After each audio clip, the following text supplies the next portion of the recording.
E aiki o ki tīpuna, he mea tino nui te māra o ia rā. We kind of know when it's time to harvest our tipu, when we hear the pipi wharauro. No te tainga mai o te Pākehā I mimiti haere te rāpuna mātauranga. Ko tāku he tūhura anō I e rā mātauranga. This is not new to us. You know, we lost it somewhere along the line.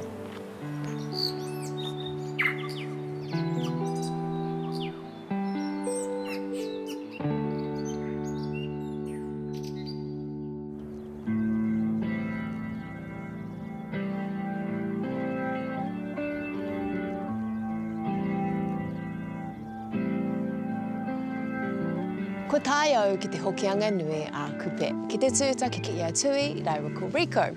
Ka tahia nō raiwa kia hoki mai ki te kāinga, ki Waima, ki te noho ki runga I te papakainga o tō tui whānau. Kia ora, Ricco. Kia ora. This is Ozzy, my brother-in-law, and this is Tui, my partner. Thanks so much for having me. I heard we're actually related. Yeah, it's our great-great-grandfathers were brothers from Ricco. Oh, really? Yeah. So who's your nan? Mavis. Ah, mohi o pai ana hau kia Auntie Mavis. Well, nice to meet you fellas and just put me to work. Perfect time. We're just in time for our Kūmara planting, so let's get our gumboots and let's grow. Ko Ricco Tito toku ingoa. I'm from Raglan and Tangataroria, and yeah, I came to be here in Waima with my partner, Tui, about 6-7 months ago we moved here. We're underneath Whakatiri Maunga, and we're not too far from Tuirangi Marae. He tino tauhou a Ricco ki tēnei mahi te mahi māra. Engari nōna te waimarie, ko ono hoa tata ko ngā mātanga māra o tēnei wāhi, ka noho hei kaia ko mōna. My mum and her 5 sisters all grew up here. We all were raised in Australia, so it was very different coming home. Was the goal always to kind of have a papakainga on your whenua? I just worked until I had the money to put money into our papakainga, have a home for my kids in the future, start building stuff up. Puta atu I te rua te kau heketia te rahi o te whenua. E hara tēnei I te lifestyle block he wahi tipu kai whānui. So there's 3,000 Kūmara tipu in here, 2,000 riwa, sunflowers, corn and pumpkin. When you're coming onto whānau land like this, you just got to be very mindful that it's their whānau land, you know, and like, so you honour it by looking after it. Oh, much better. It's beautiful, like, they've allowed me to do so much. Before we go any further, we'll just do a karakia. Yep. An acknowledgement to Papa Tūnuku. Unu hia ki te uru tapunui, kia wātia, kia maman, te naku, te tinana, te wai. I've been on a big whakapapa journey about asking about what my tupuna done in Raglan. They had all gardens, and when I found that out, it made sense why I felt like home when I was in the soil. Taiki, Now I'm addicted to gardening. Hard. So when we go to lay our tipu, we lay it down in that J formation towards the rising sun. The reason that we do that as opposed to laying it straight down is if we do it like this, we're going to get a bigger yield with our Kūmara. And the direction that it'll grow will be around in here. Whereas if I put it straight down, it's only going to go straight down and it's going to hit the clay pan down the bottom on our martyrs piece, because about another 300 mils below your feet, it's too hard. So we've only got around about 600 mils of topsoil here. yeah. That mātauranga tuku iho that gets handed down from people that have been doing it for a long time. For I years, guess you work out what works and what doesn't. Yeah, I've only actually been planting Kūmara for less than a year. This is Really? my first season of planting. Tēnō hōhonu tō puna mātauranga e pāna ki te Kūmara. You got a lot of knowledge about Kūmara. It's just I'm very blessed to be with my partner's family, really. Like Uncle Ririata and Nani Ipu and Uncle Muhi. Got so much mātauranga between them, and they're very good at sharing it in the practical sense where they won't tell you, you have to be there with hands-on. He kāinga tō Ricco I te māra. Mō tui, e rongo ana ia I tēnei hononga I te wā I hoki ia ki tana tūranga waiwai. I never thought I'd ever be back in Waima, so it was quite a shock actually coming over that Waima hill and feeling grounded the second I saw that Waima forest sign. It was a beautiful feeling. And then you come over and you see the maunga and you realise how tiny you are in this big world. It is like that a bit when you go back to your whenua. It's like kind of a feeling that you can't describe, Yeah, right? it's something big in the heart where it just drops. It's kind of like a heartbreak, but the opposite way. Yeah, like you're finally where you're supposed to be. Yeah. You've been drawn back to where you first started. Yeah. Do you think that you guys are going to stay here? I think this is our forever. I think this is our home and this is where I want my babies to grow up. Remember how you got to squeeze like that? It feels home when you start doing this, even just putting your hands in the dirt. Yeah, it does make you happy. There is something in the dirt that brings you to life, and he's the one that showed me this. You just come in here with that as deep as you can go. Ka wawahingia ngā hua o te hauhake. He hauwha mō ngā tipu, he hauwha ki te mākete, ko te toinga ka tōhaina ki te hapori me te whānau. Just to finish off today, we're going to just chuck some mulch over the garden and give it a water, but we'll just mulch over our tipu. Oh, yeah. Just fill these up. This is just cut grass from the other day. He pai te whenua maroke me ngā rangiwera o Waima mō ngā Kūmara. Engari, mā te tapahanga pātiti ka tere te tipu. And it's going to increase the soil temperature to help the Kūmara tipu grow, but it can also burn the stem at a young age. Ah, right. So we just got to be careful when we're laying it around our plant. It's primarily just to help with fixing nitrogen into the soil and suppressing any weeds that will come up.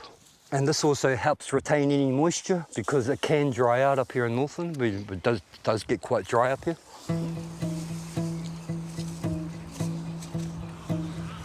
Ko oti pai ngā mahi?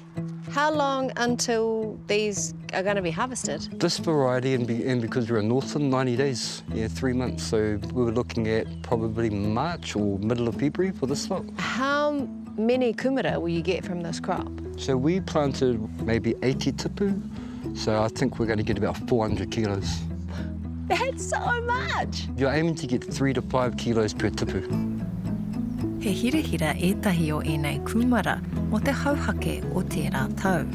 A e hiehia ana ahau kia kite I te orokohanga o tēnei mahi. This is the stage, the very first stage before they go into the Kūmara bed. Yeah. And this can be from last season's crop or this can be from the supermarket. I've seen lots of people cut kumara in half and then put them in a glass of water to get the roots. Is that another way that you can grow them? No, definitely another way you can grow them. But because we've got heaps of mara space here, we do prefer the soil method. The Kūmara tube will be underneath the ground, all the sprouts will be coming off the top of it. Yeah. I'll just put my hand on the dirt and then I'll place my hand on the Kūmara underneath. I'll just give them a little wiggle like that and then pull them away, and then they come away exactly like that. Every couple of years we'll actually chop all of those roots off to eliminate any black mould in our Kūmara. Like literally just like that, and you can still grow Kūmara off it. Quite a robust, versatile and very multiplied crop. Like one Kūmara like this is like, if you can grow it properly, you can multiply it by 10. Right. This is just a small version of a Kūmara tāpapa, which is a Kūmara bed for growing your Kūmara slips, your tipu in. And there's 6 or 7 varieties in here. This one up here is Hawaiian blue. It's an interesting name. Yeah, it is, eh? But it's actually a blue skin Kūmara with white flesh. Okay. So I can't wait to see what that looks like. Here is Ricco. Looks like a potato. But it's a kumara. Yeah, it's a Kūmara until you cut into it, and then it's nice, like orange and yellow. Can you plant kumara all year round, or is there a special time?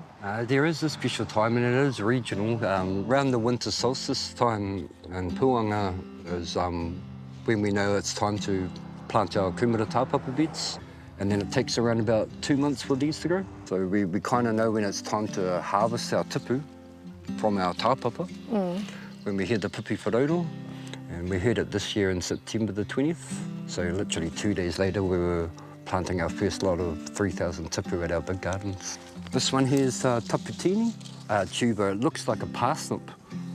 But when you eat it, it's like butter. It looks like yellow butter on the inside. Wow. And the old people used to have it, and it was what you'd give your babies, your pepe, when they were young, because it's nice and soft. And you'd give it to the old people when they... Had no teeth. When they had no teeth. So this is my favourite too.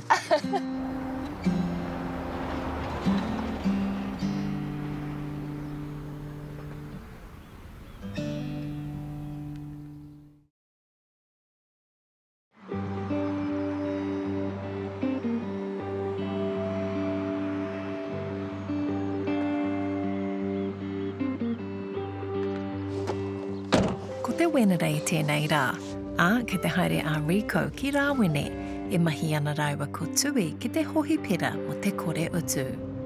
He koha ki te hohi pera mo te rongoā e whiwhi ana ia whai muri I tētahi aitua nui. 3.5 years ago, I was an assistant dairy manager on a 1,200 cow farm in Whatawhata in the Waikato. I was on a quad bike and just had a lapse of judgment for like 3 seconds and I ended up in about a 2-metre ditch.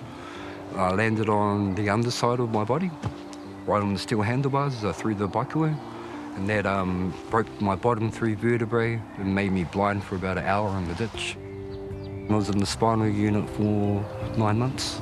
Had to learn how to walk again, how to go to the toilet, how to just put your clothes on. Now I can sidestep. Yeah, but it does get sore, like today's a good day.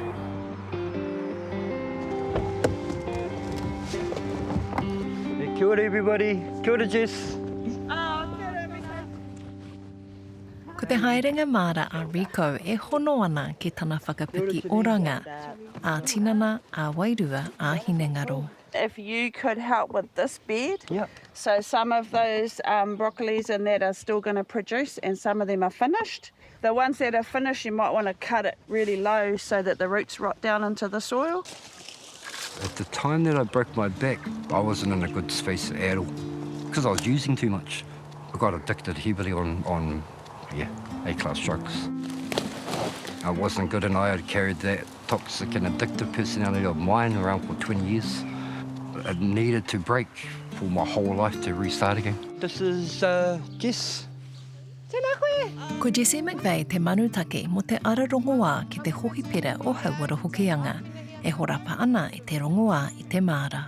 This is part of the whole rongoa kaupapa for Hauara Hokianga, and so they're doing miri and making their rongoa in the marae, and we're doing the outside mahi that ties into that. The tomatoes are going to come off here, off these flowers. So that's a whole plant straight away that can be planted today. This is the other side of rongoa of, being together, growing healthy kai, restoring the whenua, restoring the ngahere, growing resources so that they can make the panipani and so on, and people can come and be in nature and be together in a really positive environment. They look really well looked after. There's like not even any weeds for me to pull out. there's not. Yeah, that's good. That's my weed. Yeah. Here's all our beautiful kai, just from these 2 beds. Yeah. And so then this gets shared out to the hapori and to the... Into the hospital. Into the hospital. Yeah, into the kitchen staff, and then they prepare it for the elderly people there because they get their breakfast, lunch and dinner provided for them. Yeah. E harana te whakatipu kai anake te oranga o Ricco, kei ngā hononga e hanga ana I te māra. Ia wiki e mahi tahi ana ia ki e tahi kai mahi kore utu, me ngā rangatahi no te kura tata, ka tuari I ngā tūwhiri e ngā katakata. Now these guys are awesome. There's help every time they come. Yeah. Because of my mama and my back, I love it when these fellas come. I'm like, I don't mind going up the top and getting some dirt. Does he make you do all the hard work? Yeah, no, they're awesome.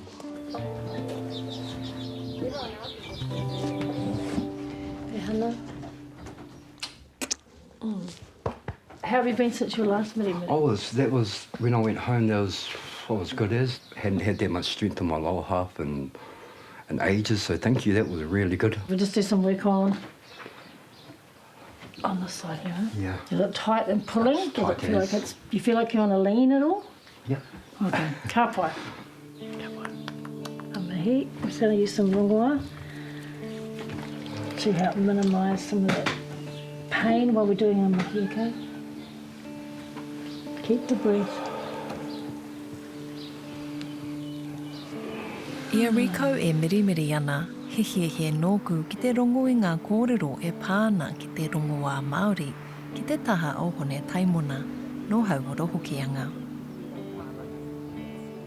Ko ngā rongoa e whakatipu ana koutou ki tēnei māra, e whakamahi ana ki roto i te hoipira? Ai, da ko ngā tupu kato, te nunga ngā tupu ka mitena mā te tiki ati roto mā te ngahi ro te kāinga anō, ne? Nō re ko te tūturutanga, ke hoki ake anō ki roto ki wā tātou rau o te kāinga. Ki ngā tupu o te kāinga. Ne? Halei te mea ka haere i te kemihi pāka, te tiki pere. Ka mite holoko whakapapa ne, holoko mātona, i ahu mai tēnei mea ihia, ne? Nō re he mauri atua. He mauri o tarangi o te whenua. Tā mai kia tāua ki ngā mokopure ki ngauri, ne? Nā tika, nō le ka nui te mihi ki te rangi tēnei tāme, te ihi o tēnei wānei, ne? Tēnei oranga, halana te kaumonatanga. Ngā tāu ana, ngā te whenua ano. He mea ho mai noa, ne? Ka ore tāu i te utu, ka ore tāu i te hoku. Ho mai noa.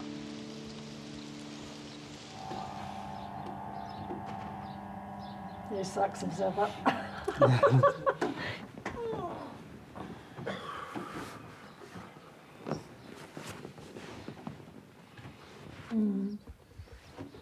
Now make quick. Go.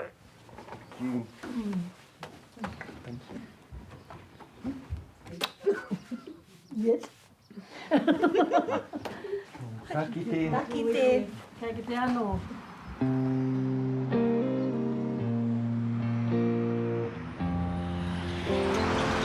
Ki Waima, kua huihui mai te whānau mo te kai, whai muri i te rā nui ki te hapori. He rangi rongoā, he wā whai whakaro ki ngā marama e ono kua pahure ake nei.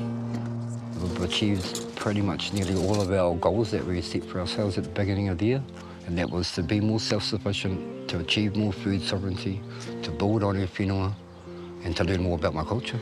Smashed it, but it's still got a few months left in the year.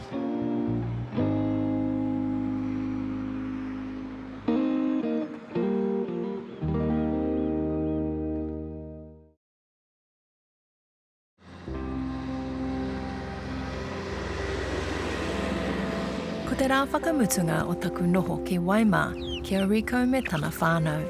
Engari I mua I taku wehenga atu, ke te takahi maiwa ko Ricco I te whenua, kia whakamārama atu me pēhea te whānau e whakatō I ngā rākau take.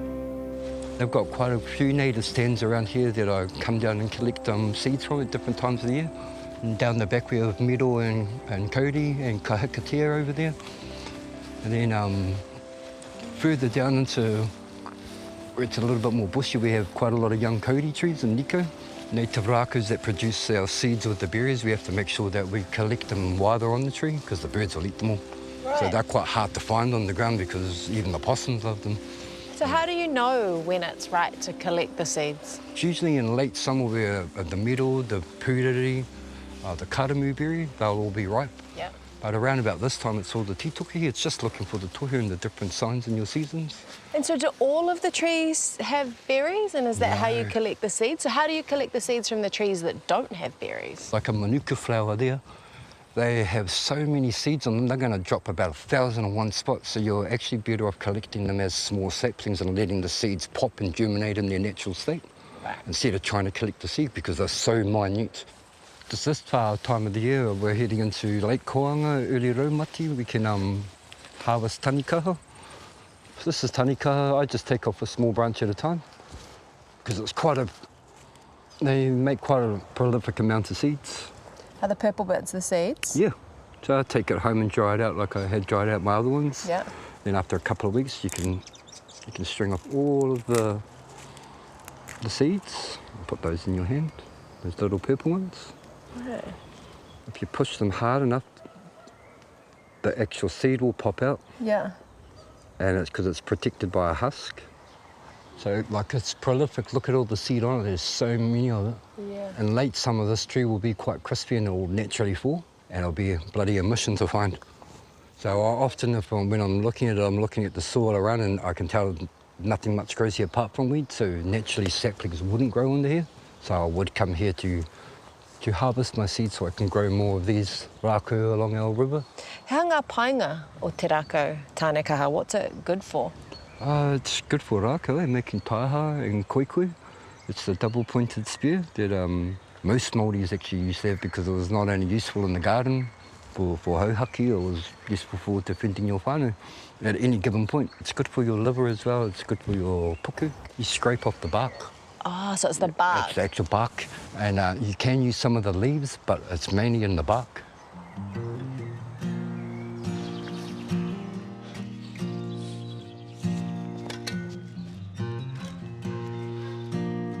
This bridge looks pretty, I don't know, Solid as. OSH safety regulation does.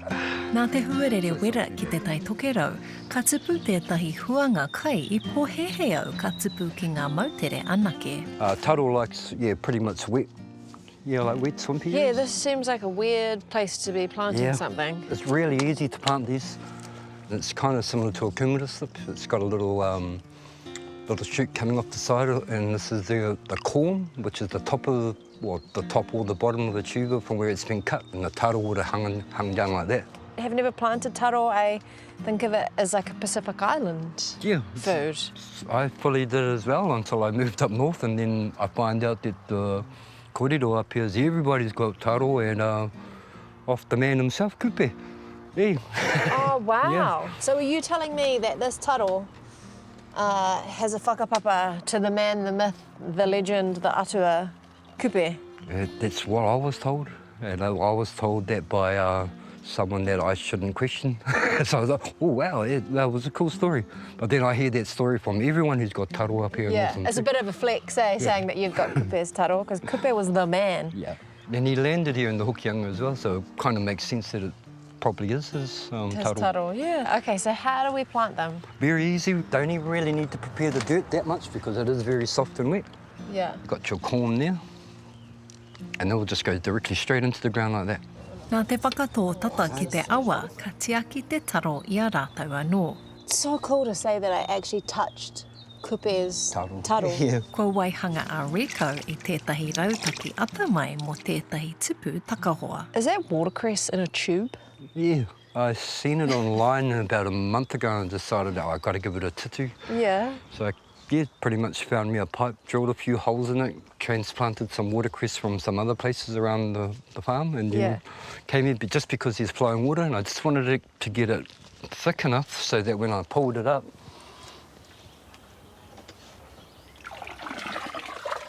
the root ball would be evident and I'd know that it was strong enough to plant. You can pull that one out, Kara. Gee, that's beautiful. Right. I didn't realise that watercress doesn't grow in the whenua. Yeah. That it just grows freestyle in the water. So that's a great way to grow it. Yeah. So if you were to grow this at home, you'd need an aquaponic system where there'd be, you'd need to pretty much have it in flowing water. So you need your own stream at your house for watercress, really. If I just put it in the awa, it's gone. It's going to float away. So by having it in an anchored position in these pipes, it's going to stay here. When I want to transplant it, I put it into the gap and I actually use a rock to hold it there. The roots are going to grow there and that will fully bloom in about a couple of weeks. And you can vegetate a whole stream like this with watercress.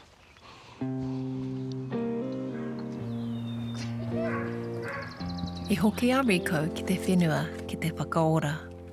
I tana haerenga ki te oranga, kua para I tētai aratoro whānui ki te whakamauitanga. Ko te hanga wairua I te māra me te whakaniko hono ki ngā hapori I te taha o tana hapori whāngai. Kei reira tonu ngā riwhariwha o te aitua ki tana tinana, engari nā tana mahi māra, kua whakaatu mai a Ricco ki au, I a koe e mahi ana ki te whenua, he hua ka puta I tua atu I te kai. The power of marakai and working in it can be quite mana uplifting. And wherever you feel most connected to, go put your hands in the dirt, and I felt it when I came here. I au e haere tonu ana I taku haerenga ki te tūhura I te whakamahinga o te mātauranga a o tātou tīpuna, I ngā māra huri noa I te motu, ko ki te au I ngā āhuatanga whakaora I roto I te one one. You can take some lovely matakori tupu back with you. Oh, This is from ahipara. Yeah. So you can take this back to raglan. Yeah. So when you go to plant them in your row down in Whānau, just make sure you put mulch on it and it'll heat the soil up and increase your growth. Okay, well, I will look forward to you coming home, coming to Whānau and check in on my tupu. It'll be good motivation for me to not kill them. Awesome. Tēnā koe. Tēnā koe. Mwah.